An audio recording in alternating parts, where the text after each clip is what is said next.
Super star Krishna సమగ్ర జీవిత విశేషాలు Satyaprada people live టీవీలో మనం తెలుసుకుంటున్నాం. విశేషంగా స్పందిస్తున్నటువంటి అభిమానులకు మనస్ఫూర్తిగా ధన్యవాదాలు. సూపర్ స్టార్ కృష్ణ పక్కన తలుక్కుమని మెరిసి మాయమైనటువంటి తార ఒకడు ఉన్నారండి. బహుశా సీనియర్ అభిమానులకు గుర్తుండే ఉంటుంది. ఆవిడ ఎవరో కాదు, పద్మప్రియ. పద్మప్రియ కన్నడ నటి. కేఎస్ ప్రకాశ్రావు గారు ఇప్పుడు ప్రజెంట్ డైరెక్టర్గా ఉన్నటువంటి కె రాఘవేంద్ర వాళ్ళ నాన్నగారు, ఆయన ఇన్వెన్షను. ఆయన చీకటి వెలుగులు సినిమాలో సెకండ్ హీరోయిన్గా బుక్ చేసుకున్నారు. కళాభినేత్రి వాణిశ్రీ ఇందులో మెయిన్ లీడ్ రోలు వేయగా, గ్లామరస్ రోలు ఇందులో పద్మప్రియ వేయటం జరిగింది. 1975లో రిలీజ్ అయినటువంటి చీకటి వెలుగులు ఒక మంచి క్లాసిక్ మూవీ అనే మనం చెప్పుకోవచ్చు. అయితే దీంట్లో కమర్షియల్ హంగులు తీసుకురావడానికి పద్మప్రియ ఎంతో కృషి చేశారు. 1975 అనేటప్పటికీ మీకు సమాజం ఎలా ఉంటుందో ఆ రోజు పరిస్థితులు తెలుసు. అప్పుడే చాలా డేరింగ్గా ఆవిడ స్విమ్ సూట్ వేసుకొని ఆ రోజు కన్నడ నటి, తెలుగులో కూడా చాలా బాగా నటించగలదు అని నిరూపించుకున్నటువంటి సినిమా అది. ఒక స్విమ్ సూట్ వేసుకోవడం వల్లనే కాదండి, ఆవిడ టాలెంట్ కూడా ఉంది, మంచి ప్రతిభ గల నటి కూడా. ఆవిడ కొన్ని సీన్స్ చాలా బ్రహ్మాండంగా కూడా చేసేవారు. ముఖ్యంగా కాశ్మీర్లో చేసినటువంటి సన్నివేశాలు చాలా బాగా వచ్చాయి కూడా. ఈ సినిమాకి అది ప్లస్ పాయింట్. కాశ్మీర్లో షూటింగ్ జరుగుతున్నప్పుడు ఆమె చాలా కరివిడిగా ఉండేవారు అందరితోనూ కూడా. ఎవరితోనూ కూడా ముభావంగా ఉండటం కానీ, లేకపోతే తను ఒక హీరోయిన్ అన్న ఫీలింగ్ కానీ ఉండేది కాదు.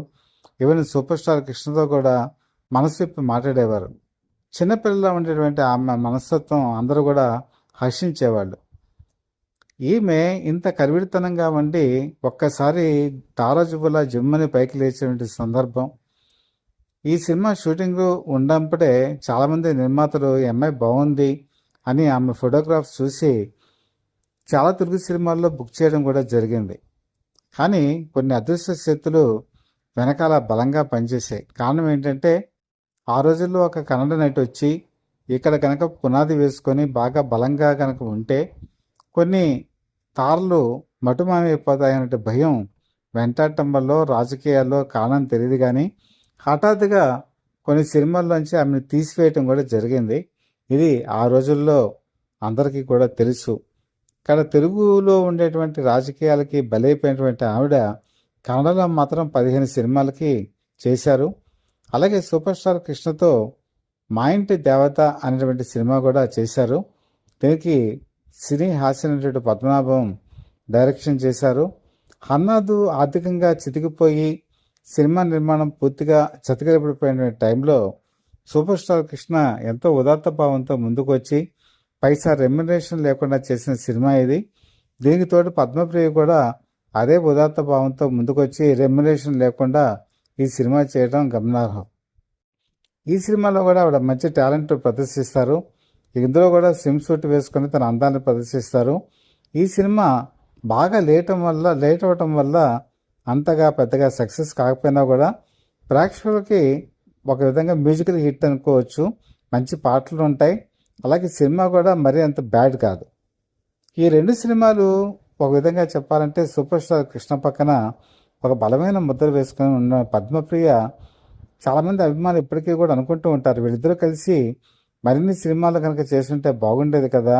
ఎందుకంటే ఆవిడలో మంచి అందం ఉంటుంది, టాలెంట్ ఉంది, నటన ఉంటుంది, అలాగే పెర్ఫార్మెన్స్ బాగుంటుంది, సింగిల్ టేక్ హీరోయిన్ అని పేరుంది. అలాంటి ఆవిడ తెలుగులో సక్సెస్ కాలేకపోయారు అనే ఒక బాధ మాత్రం ఎప్పటికీ కూడా అభిమానుల్లో ఉంటుంది. అయితే ఈవిడ కన్నడలో మాత్రం రాజ్ కుమార్ ఆ రోజు అగ్రస్థాయి నటుడు, ఆయనతో కలిసి నటించారు. అలాగే అంబరీష్తో కలిసి నటించారు. ముఖ్యంగా ఈవిడ కన్నడలో నటించినటువంటి Shankar Guru super duper hit movie. Shankar గురువునే తెలుగులో కుమార్ రాజా పేరు మీద దీన్ని రీమేక్ చేయడం జరిగింది. రీమేక్ చేసినప్పుడు కూడా పద్మప్రియ పేరుని పరిశీలించారు నిర్మాతలు. నేను చెప్పాను కదా, కొన్ని అనివార్య కారణాల వల్ల ఆవిడని తీసుకోలేదు. ఆవిడ కనుక తీసుకొని ఉంటే నాకు తెలిసి ఆవిడ టాప్ హీరోయిన్ అయిపోయి ఉండేది, అంత గొప్ప టాలెంట్ ఉంది. కానీ కొన్నిసార్లు టాలెంట్ను కూడా కొన్ని రాజకీయ శక్తులు అణిచివేస్తూ ఉంటాయి. అది కన్నడలో కూడా జరిగింది. ఎందుకంటే ఈవిడికి రాజకీయాలు తెలియవు. మంచితనం, బోళాతనం, ఎప్పుడూ ఉండదున్నట్టు మాట్లాడేటువంటి నిస్వార్థమైన పరమైన మనస్తత్వం ఇవన్నీ పైకి ఎదగకుండా చేశాయి అని ఆ రోజు ఇండస్ట్రీలో చాలామంది చెప్తుంటారు. పైకి రావాల్సిన నటి రాలేకపోయింది, ప్రతిభ గల నటీమణి రాలేకపోయింది. మరి ఇలాంటి వాళ్ళు చాలా అరుదుగా ఉంటారు. సూపర్ స్టార్ కృష్ణ అభిమానులు మాత్రం పద్మప్రియను మాత్రం ఎప్పుడు గుర్తుపెట్టుకుంటారు. ఎందుకంటే నటించింది చాలా తక్కువే అయినా కూడా ఆమె నటన మాత్రం ఎవరు కూడా మర్చిపోలేరు. మరి ఈవిడ 1996వ సంవత్సరం బాగా అనారోగ్యం పాలైపోయారు. అనారోగ్యం పాలైనప్పుడు సూపర్ స్టార్ కృష్ణకి ఈ విషయం తెలిసి ఆవిడకి ఆర్థిక సహాయం చేశారు. అది గొప్పతనం అండి.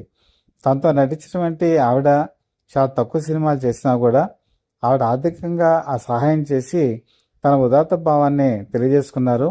1997 నవంబర్ 16న హార్ట్ అటాక్తో ఈవిడ మరణించడం జరిగింది. ఒక మంచి తార మన నుంచి నిష్క్రమించడం కూడా జరిగింది. సూపర్ స్టార్ కృష్ణ చాలామందికి సహాయం చేశారండి. టెక్నీషియన్స్కి చేశారు, డైరెక్టర్స్కి చేశారు, కళాకారులకి చేశారు, లోకల్ టాలెంట్గా ఉన్న వాళ్ళకి చేశారు, అలాగే హీరోయిన్స్కి చేశారు, ఇంకా హీరోస్కి చేశారు. రామ్మోహన్ లాంటి వాళ్ళకి కూడా చాలా అవకాశాలు ఇచ్చి డబ్బు సహాయం చేశారు. ఇలాంటి వాళ్ళు చాలా అరుదుగా ఉంటారు. మనతో పాటు నటించిన వాళ్ళు ఎక్కడో 1-2 సినిమాల్లో అయితే ఎవరు పట్టించుకోరు. కానీ అది మనసులో గుర్తుపెట్టుకొని ఆవిడ ఎక్కడో కన్నడంలో బెంగళూరులో ఉంటే ఆవిడ పరిస్థితి తెలుసుకొని ఆవిడకి డబ్బు సహాయం చేసినటువంటి సూపర్ స్టార్ కృష్ణ చాలా వరకు గుప్తదానాలే చేశారు. బయటకు ఎక్కడ చెప్పుకునేవారు కాదు. ఇది బయటకు తెలియవలసిన అవసరం కూడా ఉంది. ఇలాంటి వాళ్ళు చేసిన సహాయాలు ఈరోజు ఇండస్ట్రీలో చాలామంది స్ఫూర్తిదాయకంగా తీసుకుంటారని నేను ఈ విషయాలు చెప్తున్నాను. మరి మీకు ఇంత అథెంటిక్గా ఎలా తెలుస్తుందని కొంతమంది ఆయన క్వశ్చన్ చేయొచ్చు. ఇప్పటికీ కూడా మరి వాళ్ళ బ్రదర్ ఆదిశేషగిరిరావు గారు, ఆయన మంచి మనిషి, ఆయనకు తెలిసే విషయాలు. అలాగే మేకప్ చీఫ్ మాధవ గారు ఉన్నారు. అలాగే వాళ్ళ దగ్గర పిఆర్ఓగా పనిచేసినటువంటి జేబీవి శర్మ గారు ఉన్నారు. వీళ్ళు ముగ్గురు దగ్గర నుంచి కూడా శాటిలైట్ ఛానల్స్ ఇంటర్వ్యూస్ తీసుకొని ఇలాంటి మంచి ఉదాత్త భావాలను కనుక ప్రజల్లోకి తీసుకొస్తే అది యూత్కి ఒక మంచి పాజిటివ్ లెసన్స్ కింద ఉంటాయని నేను భావిస్తూ ఇవన్నీ ప్రసారం చేయడం జరుగుతుంది. మీకు కనుక కంటెంట్ కనుక నచ్చినట్లయితే లైక్ చేయండి, బెల్ ఐకాన్ ప్రెస్ చేసి సబ్స్క్రైబ్ చేసుకొని మీ బ్లెస్సింగ్స్ మా ఛానల్కి అందచేయండి. రాబోయే కాలంలో కూడా సూపర్ స్టార్ కృష్ణ చేసినటువంటి సహాయం, అలాగే ఆయన టాలెంటు, ఆయన చేసినటువంటి ఎన్నో సాహస కృత్యాలు మీ ముందుంచేటువంటి ప్రయత్నం నేను చేస్తాను. వీటిని మీరు ఆదరిస్తారని మనస్ఫూర్తిగా నమ్ముతున్నాను.